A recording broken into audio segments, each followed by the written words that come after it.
Hey, what's going on? Well, I'm gonna wait on John to get dressed over here. Well, I wasn't ready. Are you ready? Yes, I'm ready. Okay.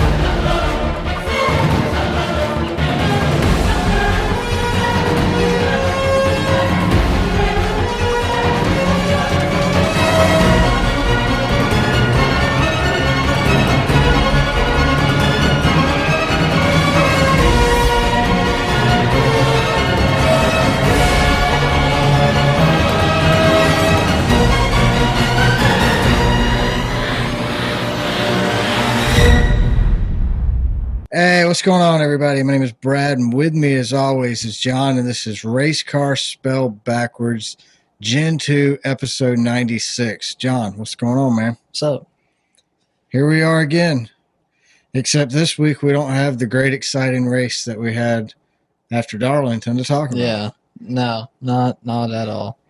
I don't know if anybody that, I know not everybody that watches this has ever done a podcast, but I know the majority of the people who do watch this show have watched other NASCAR podcasts. I don't know if you've ever noticed, but on weeks when the racing sucks, the shows tend to be shorter, and, well, the stuff they talk about... It's not a lot of racing. Yeah, you don't have a lot of racing stuff. It makes it really hard. The weeks where we don't have anything to talk about makes it really put in the work. Yeah, I need NASCAR to put in this kind of work. Yeah, right. You know, if Don't NASCAR, make us do it. Yeah, if NASCAR put in as much effort as we put in each week, maybe their product would be better. That's all I'm saying. Doubtful. They'd find a way to screw that up. Well, I mean, they worked real hard with Goodyear this weekend. Yeah, I mean, they just ruined all my hopes and dreams when it came to racing. I had such high hopes for the tire. Yeah, and I don't know. Was our expectations too high? Maybe, but I kind of feel like they kind of overhyped it. Well, I mean, they were kind of hyping it up a lot. Don't you feel like? Yeah, I do. I feel like it was hyped up quite a bit. Like, guys, we've got this new all-great tire, this new soft tire we're doing for the All-Star race. It's the same tire compound as the wet tires that we ran at Richmond for the first 20 laps. Remember how good that was? Yeah, we're going to have that. And then it was nothing like that at all. I feel like my expectations were warranted. Like, I had every right to have high hopes with this race and this tire because of the last 2 weeks of build-up with NASCAR talking about the Optimus Prime tire and, all this crazy tire lingo that I've never heard of. Right. And then it never happened. I mean, you had small, short glimpses of it. Like Kyle Larson, he jumped up 4 spots, and then that died out. And, they went 3 wide a couple of times, but that died out. It's like a bunch of stuff almost happened, but nothing ever actually, fully played out all the way. I do want to give a shout out to Designs by Sydney. She has some very cool hand-drawn minimalist stickers of the NASCAR drivers. If you haven't checked her work out, definitely make sure you go over to her website, give her a check. Sydney also does custom stickers, shirts, logos, ads, and, pretty much anything else you would expect a phenomenal graphic designer to do, she can do it. So Make sure you head over to designsbysydney.com. She'll take care of all your personal and your business needs. And I'm pretty sure, John, there's some talks going on between us and Sydney about doing a combined bracket challenge later on in the season, similar to what Denny does. Oh, and okay. That runs for all 3 series, but we'll just say that'll be coming to you. It won't start till the final race in the truck season.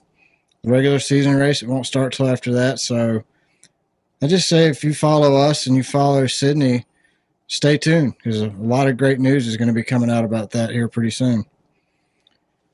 All right. Sounds cool. So let's jump into racing hot takes, John. Was North Wilkesboro a good race? The Cup race? No. I forgot who won, but I would say Ricky won since he landed the first punch. Yeah. I I agree voted with that. I voted no. I mean, so like we were saying, Hey, Ricky ran a great one lap. he did. I mean, he's most popular driver of the race. Yeah, that's for sure. After lap 100, the only reason people continued watching the race See what Ricky was going to do. to see what Ricky was going to do. I mean, I was watching like, all right, can we get through this race? Come on. Yeah. I'm ready to see what Ricky's going to do. I mean, parks in Kyle's pit box, goes up to his spotter stand or whatever, the crew chief. He climbs up on the pit box. Yeah. He told the crew chief too, I'm going to have a conversation with Kyle when this is over. Yeah. I mean, he had pre-warned them. He's like, y'all get ready. And I guess they weren't ready. No, I guess not, but we'll get to that later. Yeah, so for me, the whole race, it started off great. The storyline, these new tires, you had the option tire, the Primus tire. The Optimus Primus timer. Yeah, the Optimus Primus tires. You couldn't combine them, so you never had an Optimus Primus. But Yeah. I don't know why we didn't just go with hard tire, soft tire. I mean, this ain't F1, dude.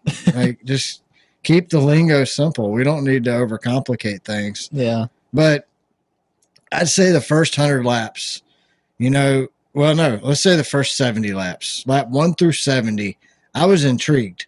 Right. You're waiting to see what's going to happen. Like, yeah. When are these tires going to start falling off? When are people going to start passing? You know it's coming. Well, or you think. You thought think you know it's coming. And then Joey Logano catches Bubba Wallace. Bubba Wallace is trying to hang on the lead lap. I get that. But if you're at the tail end of the lead lap, 9 times out of 10, it's because you're slower than the leader. Right. So when the guy dominating the race catches the last lap car and can't pass 30 laps, he could not pass. And Bubba Wallace stayed on the lead lap. Yeah, he finished that stage or whatever you want to call it on the lead lap. And I'm not saying anything negative about Bubba. I mean, this has nothing to do with Bubba and Bubba's driving skills. This has everything to do with the car. Yeah, obviously Bubba was fast. I mean, probably not faster than Joey if you just go. If you go off, it's like just pure time. If they both went out on the track and ran it qualifying, but still, Joey wasn't fast enough to pass him. No, not at all. And it was at that point in the race where I knew the tire experiment had failed. Yeah. So lap 100, the first 100 laps, well, no, like I said, the first 70 laps of this race were good.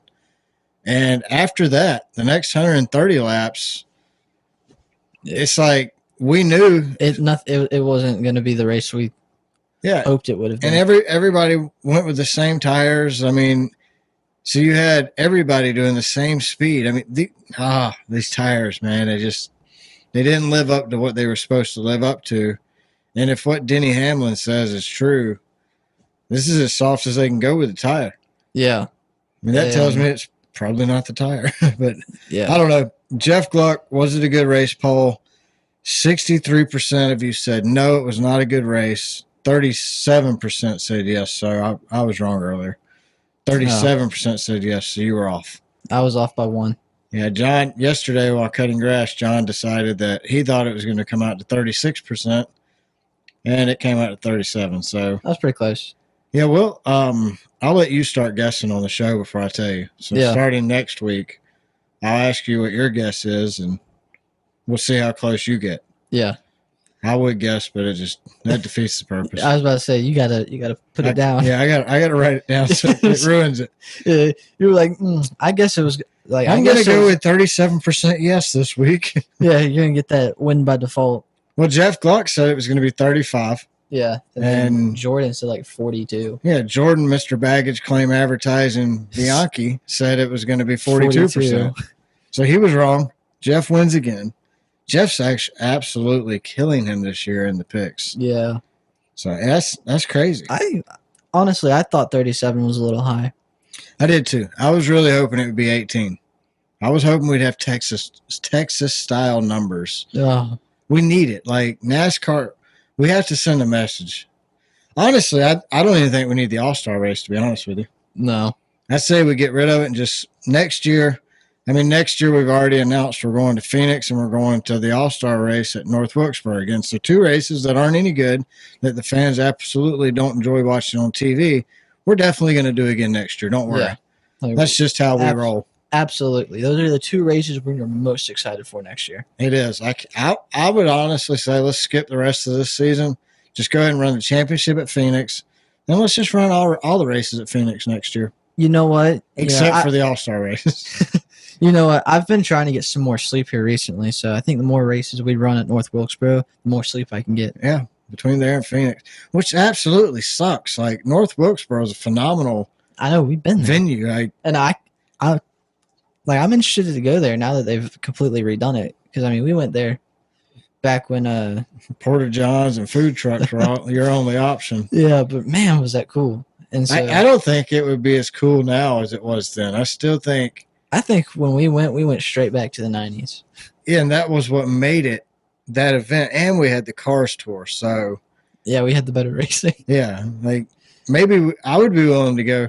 I mean, the Cars Tour runs their season finale. So if we don't end up going to the World of Outlaws Championship, maybe we'll go to the Cars Tour Championship race. Yeah. I mean, it is at Wilkesboro, and they put on a heck of – I don't know with the new concrete. I mean, the new pave job on there, but I would think. I mean, the trucks ran great. Oh, the trucks were phenomenal. The trucks were awesome. Yeah, that was such a good race. Well, we're going to talk about all that. So, Joey Logano leads 199 of 200 laps at North Wilkesboro in the All-Star race to win $1 million. What are your thoughts on that? I don't care. I could care less. Like, I don't think anybody cares that Joey Logano. I mean, it's the most uneventful win. Nobody's talking about it today. No. Nobody talked about it. Nobody talked about it Sunday night after he won. No. Literally, nobody cares. None of the media followed Joey Logano after the race. Like, I wonder how that felt, being Joey. Like, normal. I think for him, that's just normal. Like, he's used to it. He's just, sliced bread. They used to call him sliced bread. Like, right. He's as boring as sliced bread. White bread at that. Man, yeah. He's not even wheat. But I mean, plain Jane Joey. You win a race and nobody's there. Like, oh, okay. Well, I mean, so Joey gets out of the car and he's like, guys, I've ran 800 laps here. Yeah. So, I ran 3 of these races. So, I mean, that's 4 of them, actually. It's 200 lap. Come on now. You can't let my math be better than your math. Sorry. You're college educated. I am too, but I'm dyslexic, so that gives you the upper hand. You see, you have your degree. I do have a degree. I don't, so you're ahead of me still. So that means okay. Yeah, that's how you got it right, and I didn't. That's it. I know 200 times 4 is 800. Yeah. Genius here. Genius. I need a raise. Yep. So Joey Logano runs 800 laps of practice here, basically, trying to find the right tire. I don't think all 800 laps were on this current tire here, but I do think they learned enough to give them a slight advantage. You know, I heard on, I think it was DBC, they were talking about how the tire test didn't make that big of a difference. It was all about pole position. Where'd Joey start at? First. So I think that tire test made a big difference there, Mr. DBC's. How do you think he got such a good pole run? Yeah, he knew. I mean, his crew chief's not stupid. Right. These guys are geniuses. So they went out there. They at least got 200 laps on the soft tire, or at least 100 on the tire they ran, because they knew they could run 100 laps on that tire. They wouldn't. They wouldn't have known that without running 100 laps on the tire. Yeah. So they knew that the soft tire wasn't going to do anything, and so they kept their mouth shut and won the race. Well, so NASCAR and Goodyear show up with this magical softer tire this weekend, and it turned out to be a failure of epic proportions. Yeah. I mean, this tire definitely did not do what I expected it to do. I was hoping for first 20 laps of Richmond, Bristol. I don't think I was quite expecting what we saw at Bristol, but somewhere in that area at least. I wasn't expecting what we saw at Bristol, but I was expecting fall off. Yeah. I wasn't expecting the tires to even out. So, like, it's like they put soft compound on top of the old hard tire. That's probably what it did. So it wore off after 20 laps, which honestly, it didn't seem to make that big of a difference anyway. No, because I think what Denny said was that the softer tires were like 0.02 of a second faster. Something like that. It was very minimal. Right. And it's not enough to pass. Yeah, it's still not enough to pass. After 20 laps, I mean, we saw Kyle Larson the last 50 laps. He pits, gets fresh tires. He has 50 lap fresher tires and this new soft tire. And he comes back out and they restart and he gains like 4 positions. And you're like, all right, here we go. But if you watch, Chase Elliott had 4 fresh tires too and did nothing. Kyle Larson's just a wheel man. Yeah. Like we talked about last week, do we think he's the best ever? Well, I mean, he wins or wrecks usually, but he might not be the best ever, but he's good. He's definitely up there in the conversation because he shot through gaps and holes that weren't there. Right. Sunday night. And watching the race, when I was watching the race, we watch him pit. He gets 4 fresh tires, and we're like, and then he jumps up 4 spots in like a lap, 2 laps. Yeah, I thought it was on. And you're like, all right, this is Larson's time now. Like this is about to be Larson's race. And then after like 8 laps, he just stops. Nothing happens. Yeah, I think it was more than 8. I think it was like 9. No, I mean, I'd say 10 laps, within 10 to 20 laps maybe. But when he got up to Denny, and Denny was second, he couldn't pass Denny. And then Larson got passed by Reddick, I think. I don't remember. I can't remember who finished third, but that guy passed Larson to take third away at the end of the race. Yeah. So, obviously, those tires weren't what they were built to be. Like, we were between practice on Friday, the last 2 weeks of Denny, DBC, Dale Jr., everybody's been talking this tire up. Right. You know, this is going to be the greatest thing to happen to NASCAR since the fight at Daytona. I mean, you know, it's supposed to be this big thing, and it just wasn't. No, it was nothing. Yeah, I mean, it looked like the only difference between the 2 tires was the red and the green color. On the teardown, those guys, they were talking about how this is a good step in the right direction. I don't think so. No, what direction? What do you mean good step in the right direction? I mean that they changed the color of the tire. Yeah, like okay, it made the smallest, slightest, itty bitty, tiniest improvement. So small, tiny that we couldn't even tell. You couldn't tell, and that's what we're claiming is a step in the right direction. I mean, like, what's our expectations at this point? Are they that low? You know, I don't. Maybe Jordan was getting too much fresh air or something, because last week he was praising Phoenix for their baggage claim advertising. This week he's saying we're heading in the right direction with this tire. Then you hear Denny and DBC talk about it, and they're like, no, God, this was horrible. Yeah.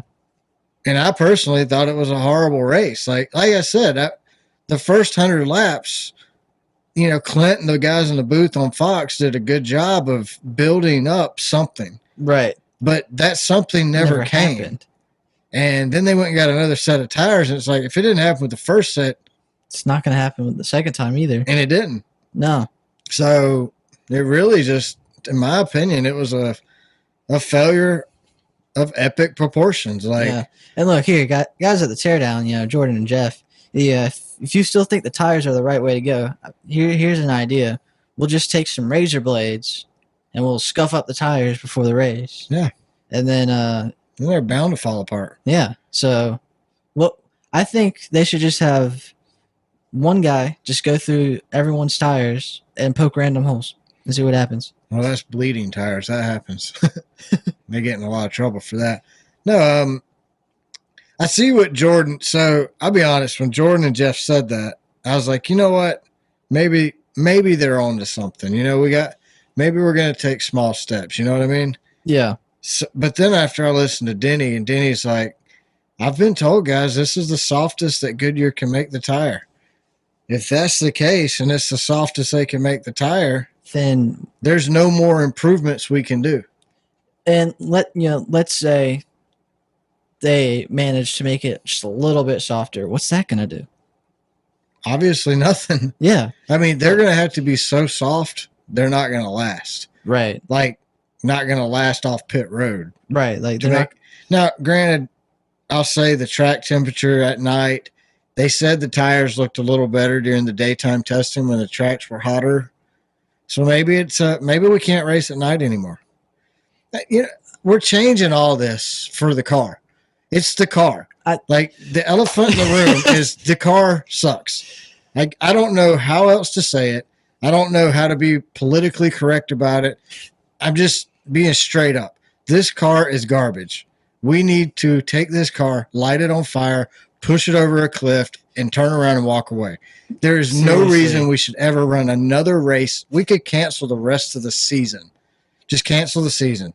This car is god awful. It's horrible, people. You bring up a great point saying we're changing all this for the car, because tires, aero, horsepower, none of this was a conversation.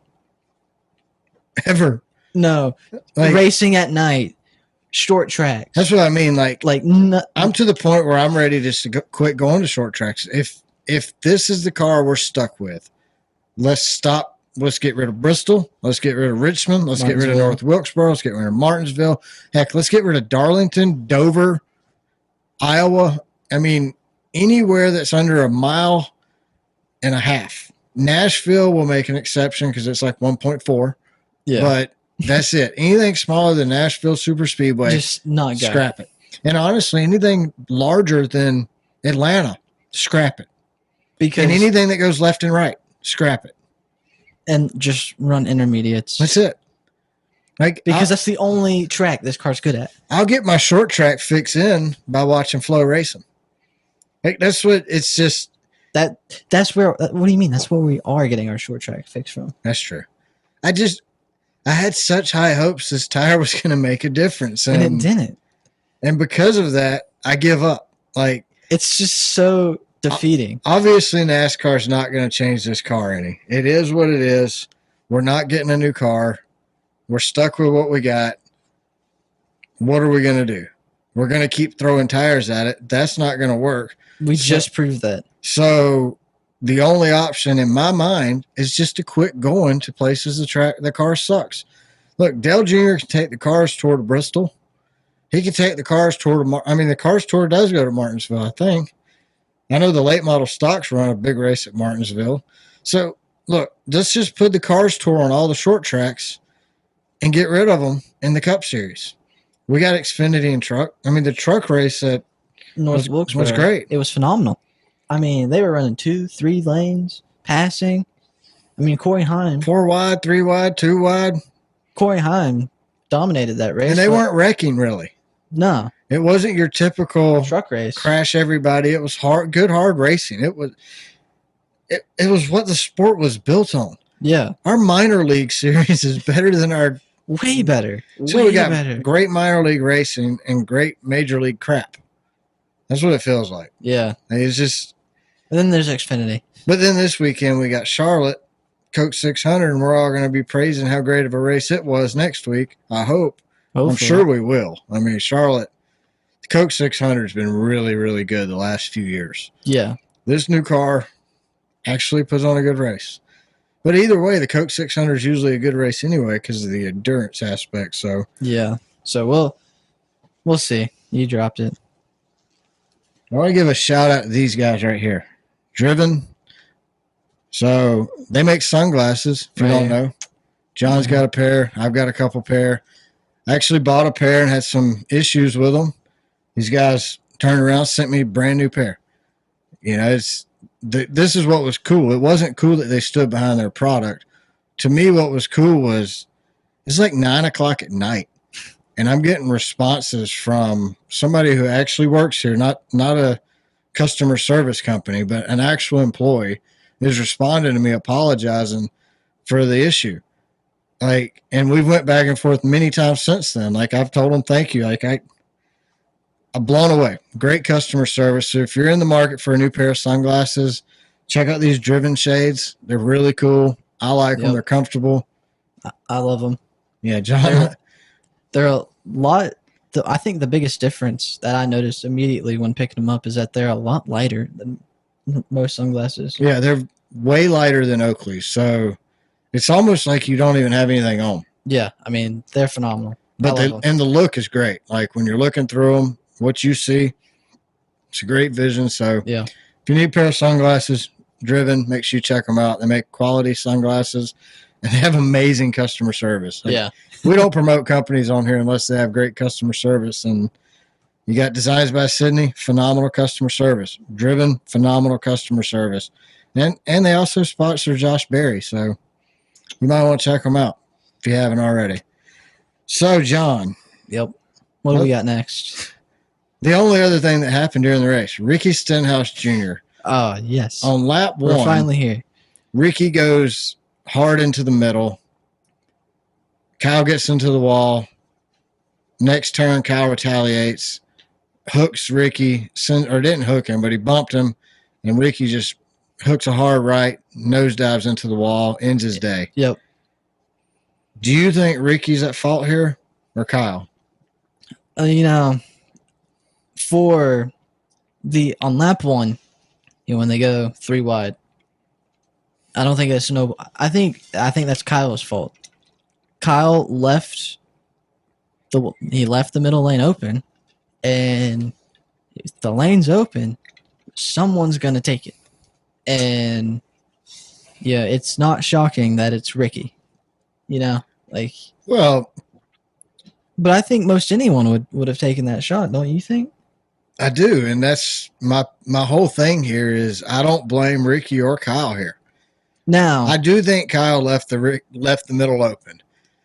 I don't think that move was ever going to work, but it's no different than last week when William Byron and Ryan Blaney got into it. Right. Because this new car pushes these drivers to make rash decisions like this. Like, you've only got a lap, maybe 1 to 2 laps to make a pass. We've seen that every week at a short track. Right. You got to get all you can get when you can get it, wide open, and go for it. And that's what Ricky did. Yeah. Now, that it was never going to work, but I mean, you got to try. Right? I mean, technically it did work because he did gain position. For one straightaway. Yes. Then it ended his night. Now, I think Kyle Busch reverted back to the Kyle Busch of like 2008. Sure looks like it. Pitched a temper tantrum. But, I mean, we all know Kyle's not been very happy with racing recently. So. That's what I was getting at. Like, I think it has more to do with Kyle overall. Like, this is not what Kyle Busch is used to dominating week in and week out. And, I mean, he's still good. I mean, yeah. I still think he's a good driver. No, I don't think Kyle's lost anything as far as talent-wise goes, but I do think that his equipment is just not what it used to be. It's not a Gibbs car or a Hendricks car. Exactly. And he's not used to it. I mean, right. Kyle started in Rick Hendricks cars. Yeah. So left there and went to Joe Gibbs, and now you're at Pop's team out in Welcome, North Carolina, right, riding on Austin Dillon's coattails. Yeah. I mean, you're not. Yeah, you're not getting quality. No. You're not getting the kind of quality you were getting. I mean, obviously, HMS is the number 1 seed for Chevy. Number 2 is probably Trackhouse, in my opinion. Oh, for Chevy? Yeah. Yeah. And then I would say number 3 is RCR. Right. RCR and Trackhouse are running neck and neck, but I think Trackhouse edges them out. I mean, if you look at it, if you look at Kyle's teammates, he's doing pretty good. Yeah, versus Austin Dillon, but that ain't saying a whole lot. I know, but that's like saying, "Oh, you're running better than Timmy Hill." Yeah. You should feel good about yourself. Well, not really. That means you're running 35th versus 36th. But how good is that going to make you feel at the end? I mean, that's the thing. Like, Kyle's just frustrated. And, we can see it from his interviews and all that. So he really frustrated this morning with that asphalt up on him. Oh, yeah. So as Kyle's rounding the corner to go to his hauler, there's old Ricky. Oh, my gosh. That is a legendary picture. He's just posted up. That is legendary. Foot propped up. Just arms crossed. Just waiting on Kyle to show up. He gave Kyle that, I've been expecting you. Been waiting on you 199 laps. Yeah. Oh, and he was hot, too.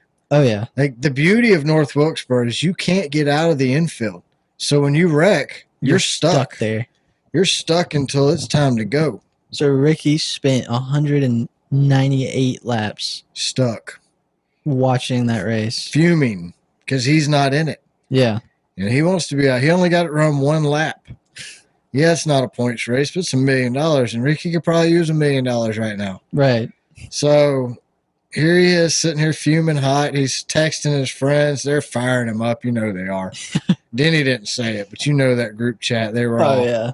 They were like, oh, yeah, you should do it. Come on. He goes to the media and tells them all, watch what I'm going to do after the race. I'm going to handle this. Yeah. He goes up to the pit box. I mean. He said he was going to do something. And he did. And he did. So him and Kyle are going back and forth talking, just jawing at each other. And honestly, it felt like Kyle was conceding. Yeah, I mean. He was done. Like, he was like, all right, maybe I need to go look back at it. I felt like Kyle was getting ready to just put his hand on Ricky's shoulder and be like, I'm sorry, man.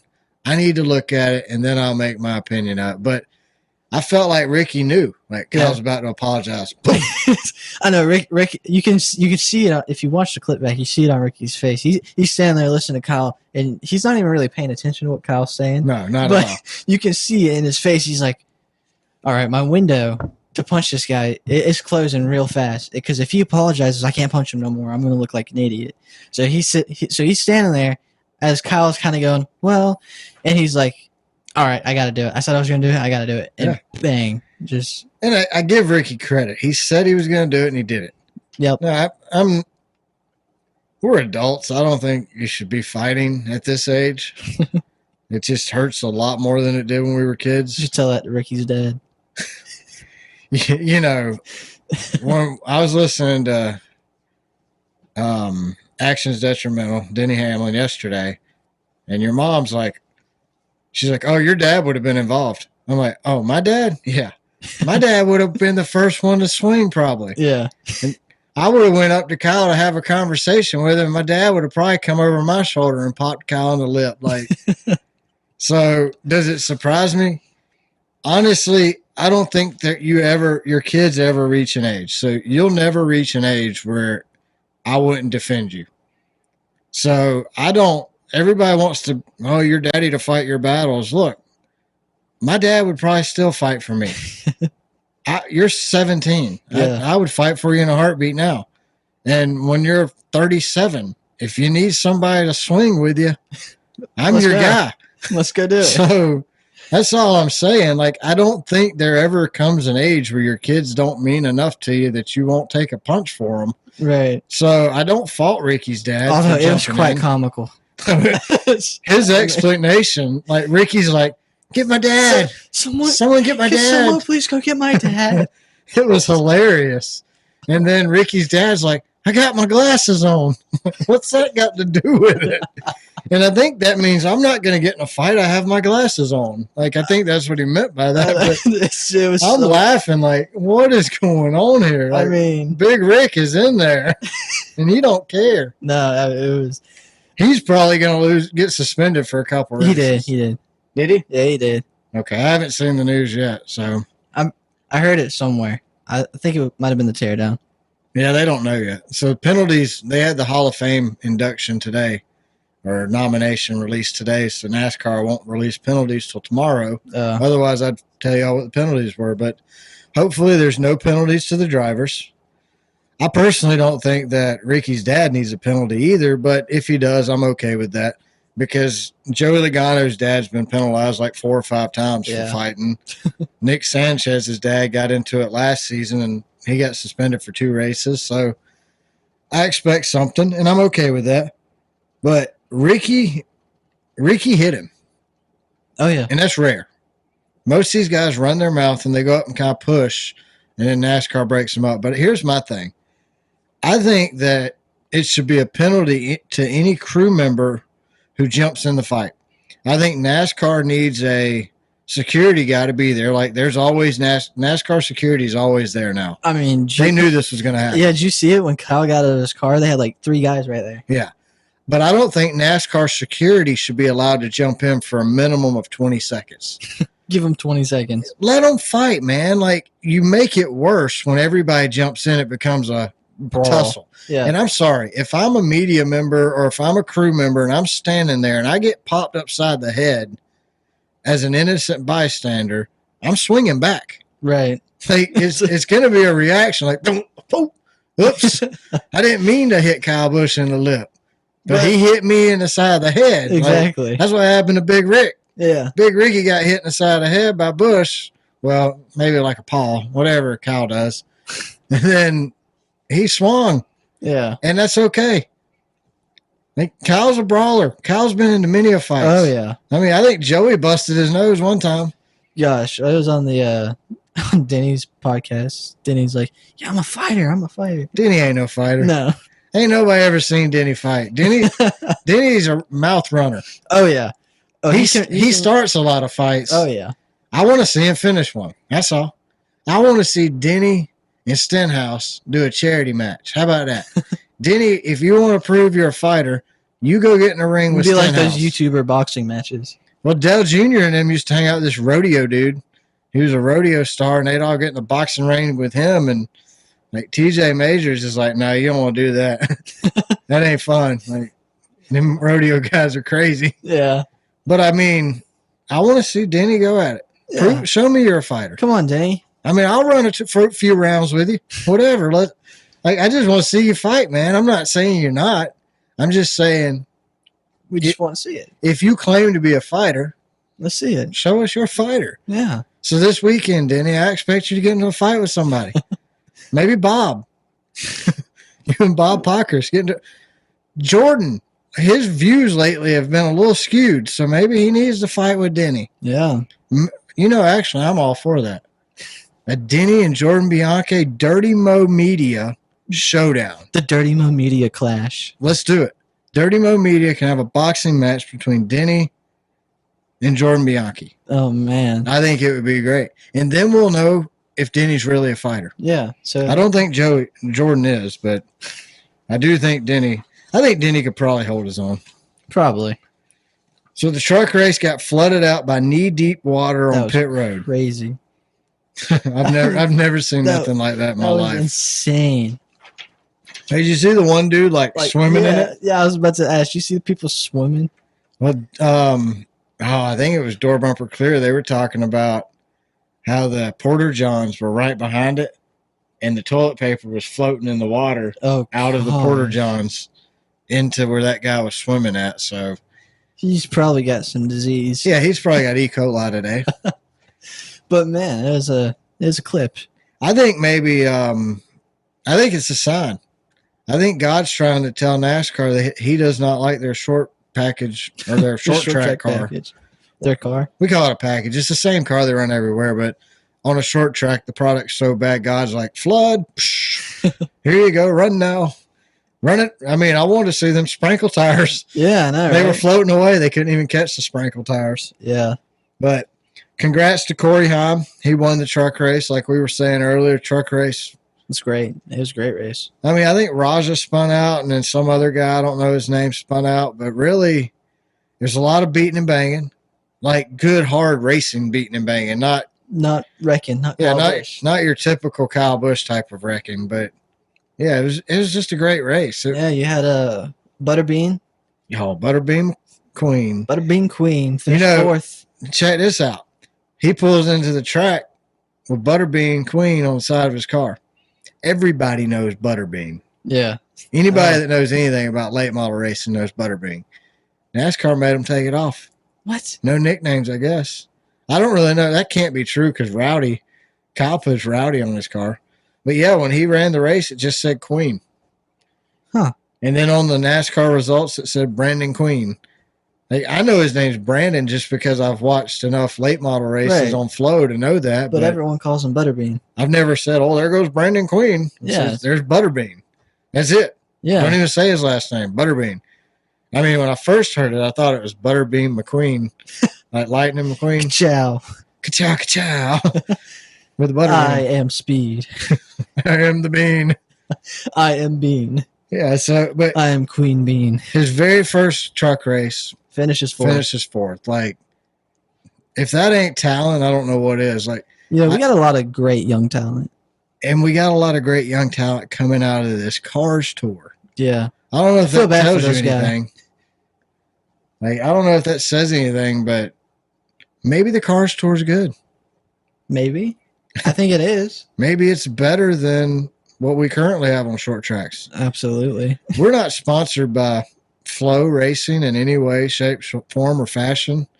They want to sponsor us. We're willing to talk to them, but it's worth it. Like, it's $150 subscription for the whole year.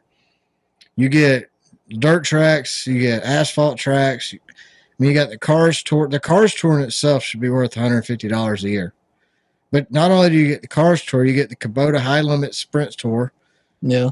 You got the late model dirt track cars, Castrol dirt track cars. I mean, you got a lot that comes with that subscription. So, and it's good racing. Yeah. And if you don't like the current product that NASCAR's putting out, you need something to fill your time, right? Exactly. And that's what I feel now with. So we talked about the bracket challenge that we're going to be starting come the end of this season. Yep.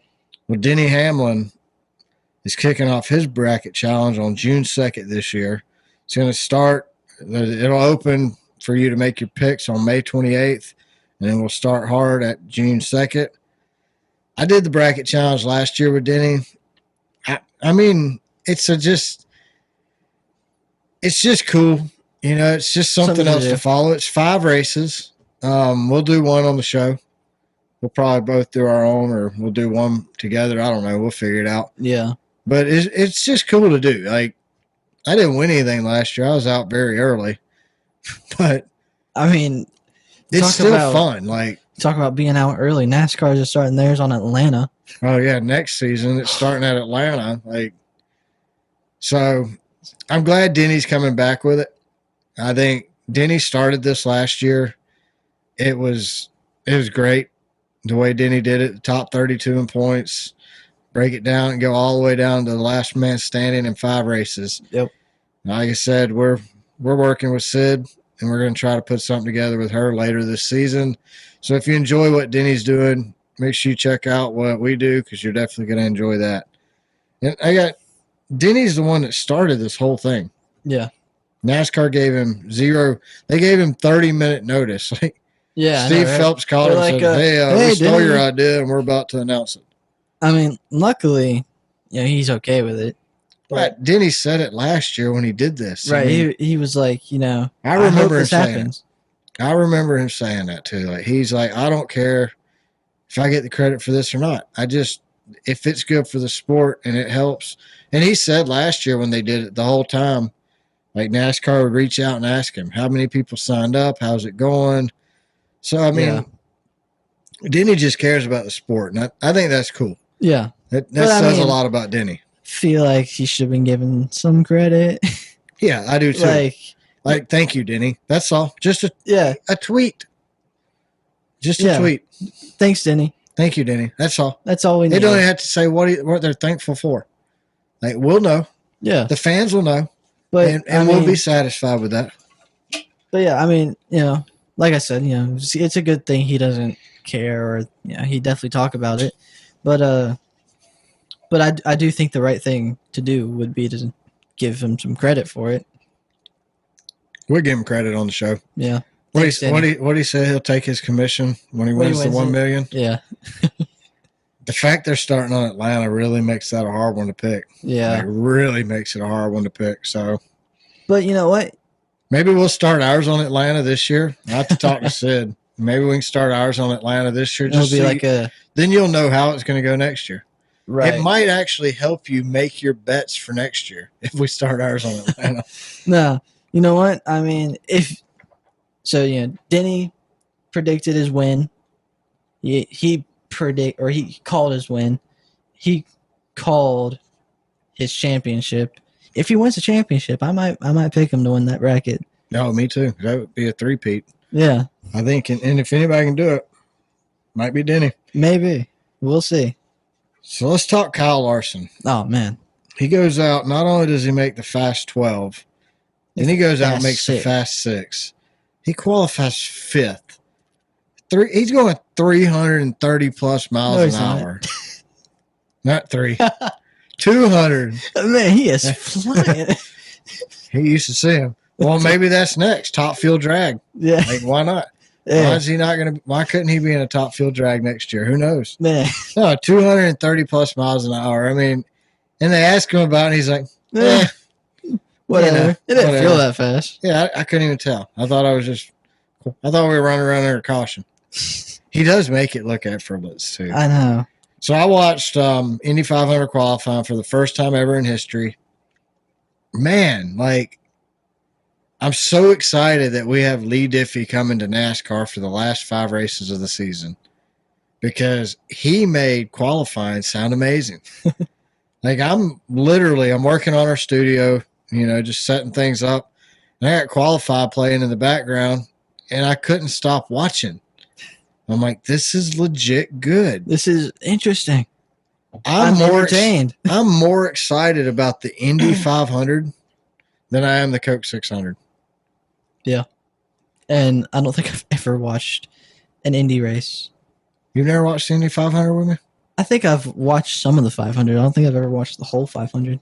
That's a good day. Like, so my nephew's having a birthday party this weekend, and his grandmother's putting it on. So she asked us what day's better, Saturday or Sunday. And I'm like, oh, I'm not doing after church Sunday. I'm watching the 500, then I'm watching the 600. Yep. And technically I'm coming home from church and I'm watching a replay of Monaco. Yeah. Then I'm watching the 500.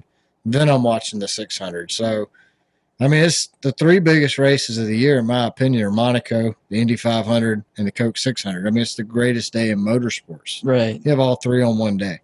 I'm going to do the 3-peat this year. So, what you got on that, Kyle? But to have Kyle Larson be this competitive in Indy. Right. Already. So cool. It is so cool. He's relevant. He's not just running it to run it and finish last. Like when Kurt Busch finished so well there, it was I was like, I wasn't even a Kurt Busch fan. And I'm like, yeah, that's my guy. That's our guy. Yeah, because That's it's our guy. He's right. Larson's our guy. He's 2021 champion? Yeah. 2021 champion. And he's just representing our sport. Like right. Like this like it don't get no better. Right now, Larson is NASCAR for us right now. And he's running Helio Castroneves. These are the greats that have raced at Indy. Right. Andretti, Foyt, like he's out there and he's doing something that I'm sorry, not every one of our guys could do. Yeah. And not every driver could do. Like Kyle what he's doing is pretty darn cool. I know. I mean, you watch him, in those laps, he's like messing with stuff on the steering wheel. I got no idea what he's doing on the steering wheel.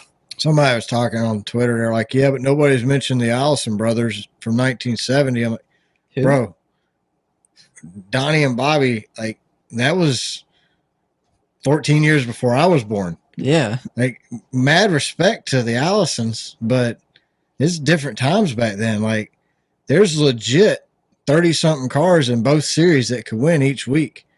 Yeah. And Kyle has a very good chance of winning one of these races. Yes. If not, like, could you imagine if Kyle won both?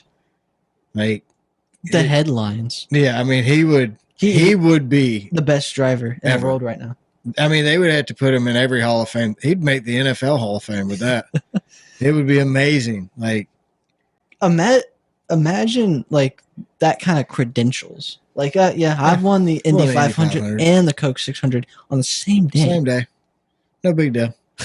And That's how he would be. Yeah, kind of like, it's not a big deal. Whatever. Like, what do you mean? I'm just Kyle. Yeah, like we ran 2 good races. Yeah, it was a good time. They had a good car. No big deal. I could do it again. Yeah. I was really tired that day. I think I could have run better. Yeah.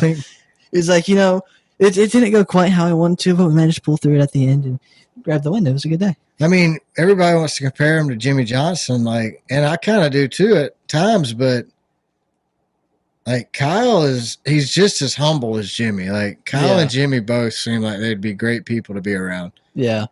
Like we've seen Jimmy and how he responds to his fans personally.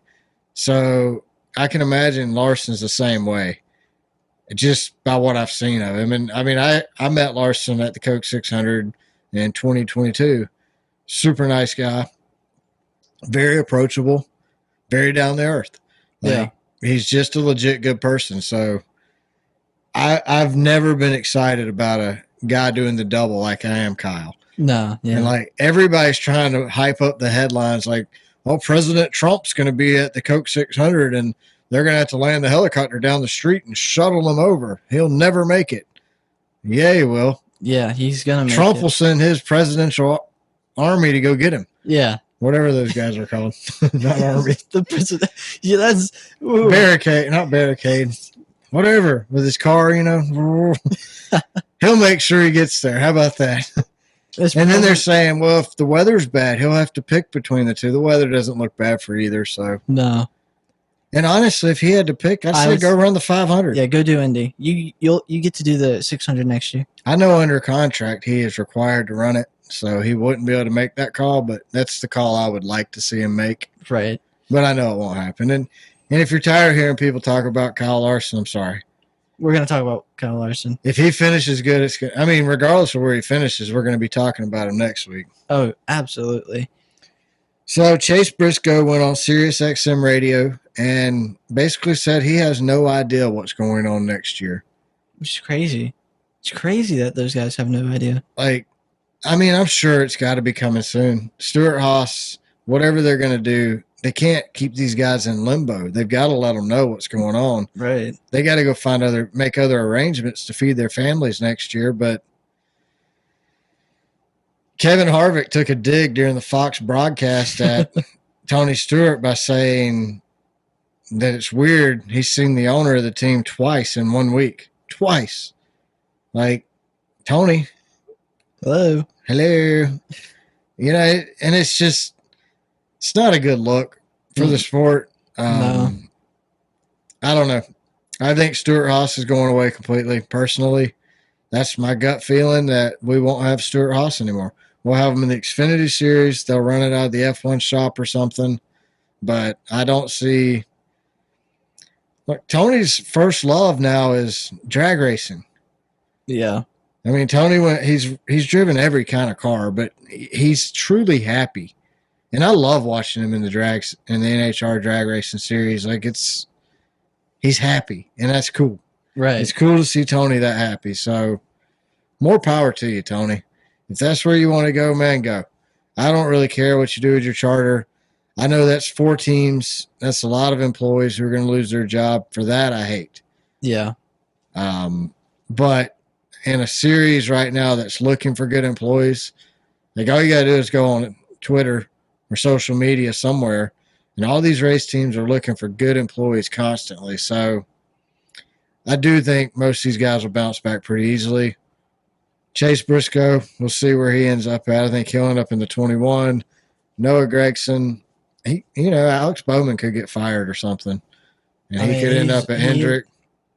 Alex Bowman is the worst Hendrick's car, so be careful. Brandon gets sensitive about that. So he likes Bowman, so he don't like it when I point out that Alex is the worst Hendrick's driver. It's the obvious, but yeah, call it how we see it. I'll get a text later. He'll let me know what he thinks. But no, I mean, I could see that. I don't know. I think he's in a 2-year deal, so I don't know if next year's an option or what, but they'll all find a place. So yeah, that's really all I got. Next week we got the Coke 600.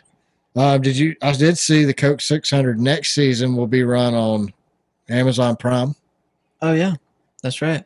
So I don't think that's a big deal. No. We're a house that streams a lot. So if you don't have the streaming service, I'm sure you will. If you don't think you'll be able to find it, I'm sure you will. So Yeah. I don't think it's as big a deal. I think it gives them instant credibility, though. It's like Daytona 500 marquee event, Coke 600 marquee event, playoffs, all that stuff.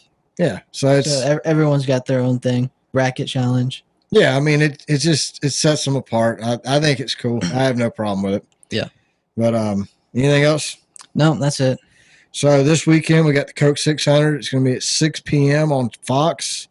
That is a 1.5 mile track, so should be a good race. Should be.